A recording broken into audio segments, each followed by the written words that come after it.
এমন একটা মুহূর্ত ছিলেন নারী কন্যা হয়নি, তাদের কাছে মনে হইতো এটা একটা বোঝা বোঝা। নিজের বাবা হইয়া কন্যা সন্তানকে দাপন করে দিত। নারীদের কোনো মর্যাদা ছিল না। যখন রহমাতুল লিল আলামিন এই দুনিয়ায় আগমন হইল, নারীদের সম্মান এতটা বাড়লো, এতটা বাড়ায় দিল, ওই জীবিত কন্যা আর দাপন করতে হলো না। সুবহানাল্লাহ।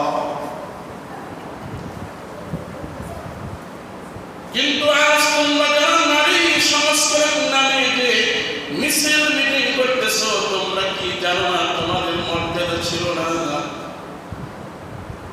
তোমাদের কোনো ইজ্জত ছিল না, তোমাদের কোনো সম্মান ছিল না। মহামানব দুনিয়ায় আগমন হওয়ার কারণে মায়ের রাস্তাতে আল্লাহ তাআলা দুনিয়ায় যখন পাঠাইলেন, নারীদের সম্মান আল্লাহ বাড়ায় দিলেন। কতটা বাড়াইলেন?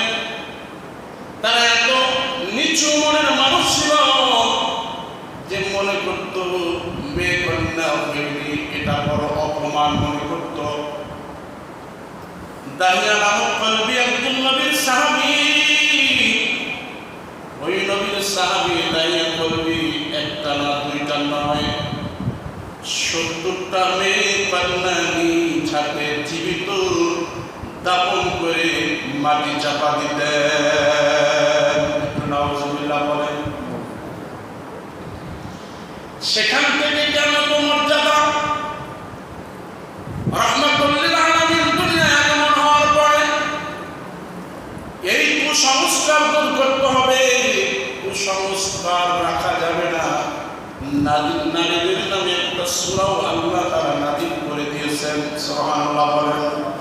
সূরাটার নাম হইল সূরাতুন নিসা।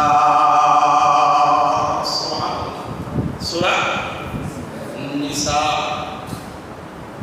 একটা পুরুষের উপর তার মোহর রয়েছে। এই মোহর